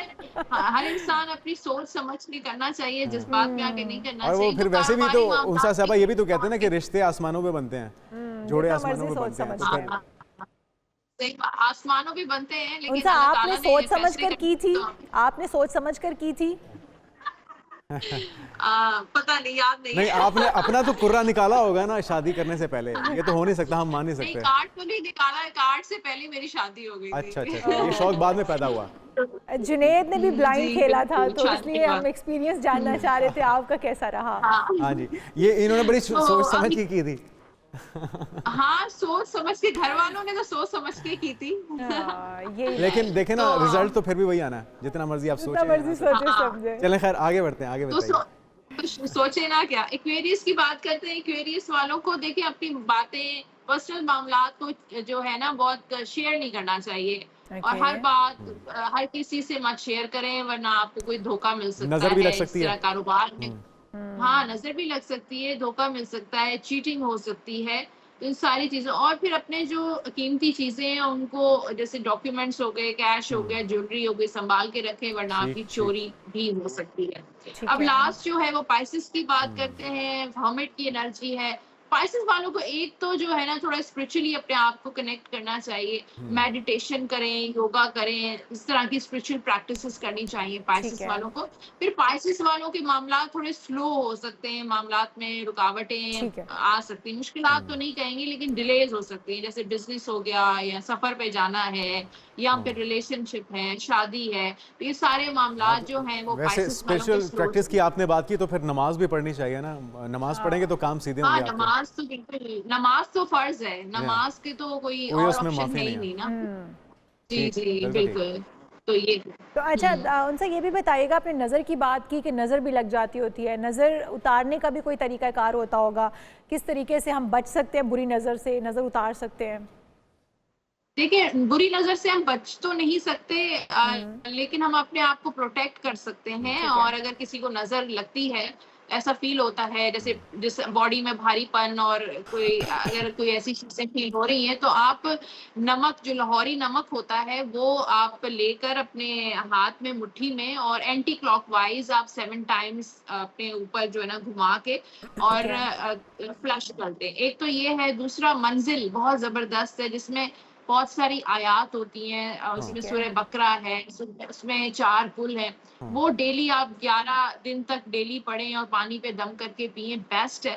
कोई भी नजर हो, चाहे वो ब्लैक मैजिक हो, तो वो भी उतर और वैसे जाएगा। नज़र से बचने का एक तरीका उनसा ये भी तो हो सकता है कि हम ज़्यादा शो ऑफ ना करें और अपनी प्लानिंग्स, अपने फैसले जो भी आप करने जा रहे हैं उसको इतना ज़्यादा एक्सपोज ना होने दें जब तक वो हो नहीं जाता। बिल्कुल ठीक है। बिल्कुल बिल्कुल। कभी-कभी आप किसी के साथ अपनी खुशी जाहिर करने के लिए भी शेयर करते हैं, अपने रिलेटिव्स के साथ, अपने दोस्त अहबाब के साथ, तो आपको नहीं पता होता कि दूसरे कुछ लोग पहले इतनी मशहूरी कर देते हैं काम से पहले कि वो फिर हो ही नहीं पाता। हो ही नहीं पाता। देखिए, नजर जो है वो बुरी भी होती है, अच्छी भी होती है, अपनों की नजर भी लग जाती है। और कहते हैं कि समटाइम तो अपनी नजर भी लग जाती है। तो जुनैद तो जब भी अपने आप को खुद आईने में देखते हैं तो इनको खुद की नजर लग जाती है, तो फिर ये अपनी नजर उतारते रहते हैं। तो इसी तरह बहुत सारे लोगों के साथ होता होगा। हाँ जुनैद, आप खुद ही माशाल्लाह कहते रहा करें, खुद को देखा मेरे बारे में मुझसे ज्यादा ना इशाल को पता है, तो आप इनसे पूछ सकती हैं। और भी बताइए। जुनैद को मेकअप रूम में, हमारा जो ड्रेसिंग रूम है जहाँ पर हम रेडी होते हैं, तो वहाँ पर मैं देख रही होती हूँ जुनैद को, वो मैं खुद से प्यार बचपन से जानती हैं मुझे, स्कूल भी छोड़ के आती थी।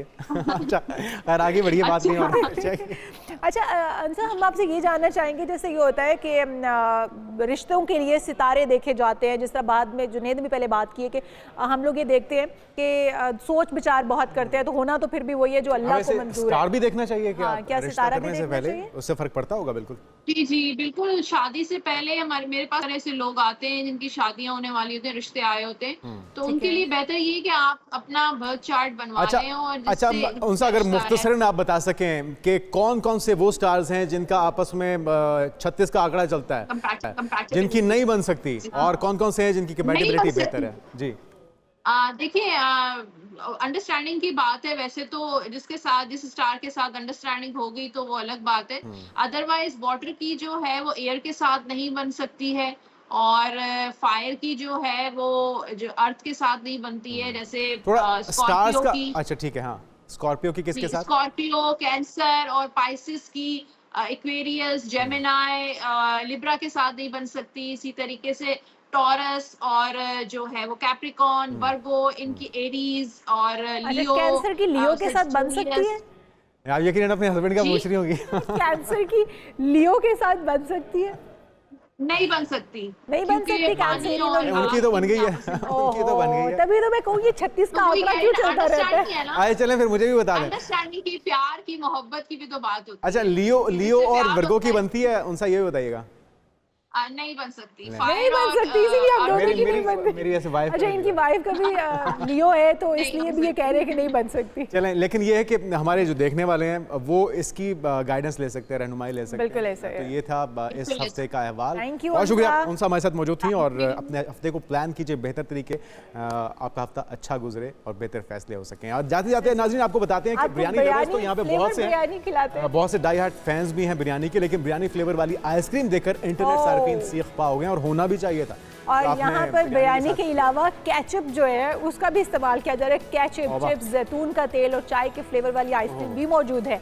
मतलब कुछ भी, और मुनफरिद जायके वाली ये आइसक्रीम जो है, इसकी नई बात। वैसे इसको तो आइसक्रीम कहना भी आइसक्रीम के साथ ज्यादा। अच्छा, लेकिन आइसक्रीम ये स्पाइसी होगी क्या? क्योंकि आइसक्रीम का नाम सुनते ही आपके ख्याल में ये पानी आ जाता है, प्रोडक्ट मीठा होगा। बेचने का एक्सटेंट है, इसके अलावा और कुछ भी नहीं। आप मर्जी इमेजिनेशन अगर मैं कर रहा हूँ तो मुझे मतलब मैं एक स्पून टेस्ट करने के लिए, बिरयानी का मसाले वाला नफरत हो जाएगी आपको एग्जैक्टली, और आप उसके बाद ना बिरयानी खा सकेंगे और ना ही आप आइसक्रीम खा सकेंगे। लेकिन क्योंकि लोगों के नए नए स्टंट्स होते हैं कि उनको किस तरह से अपनी चीज़ को मार्केट में इन कराना है और फिर खबरों की जीनत बनना है, तो ये वही तरीका कार है खबरों की जीनत बनने का और अपनी वाह बनाने का, कि उन्होंने कुछ नया कर दिखाया है। और ये दुबई मॉल में मौजूद है। वैसे आइसक्रीम मॉल है, आप वहाँ पर जाएं जब नहीं, भी, मैं कतई नहीं जाऊँगा, जरूर ट्राई कीजिएगा। और मैं ऐसा सोच भी नहीं सकता कि बिरयानी के साथ आप ऐसा हशर करें, और इसी वजह से बहुत ज़्यादा तनकीद हो रही है भी नहीं है इंटरनेट के दुबई की डिश नहीं है बिरयानी। बिरयानी इन्होंने लेकिन वहाँ पे फेमस बहुत है, क्योंकि पाकिस्तान के बहुत से ऐसे बिरयानी बनाने वाले हैं रेस्टोरेंट्स जो चलें जी, आप लोग अगर जाएं तो आप जरूर ट्राई कीजिएगा और फिर हमें बताइएगा उसका फ्लेवर टेस्ट कैसा है। हम आपसे इजाज़त चाहेंगे, कल फिर मुलाकात होगी। अल्लाह हाफ़िज़।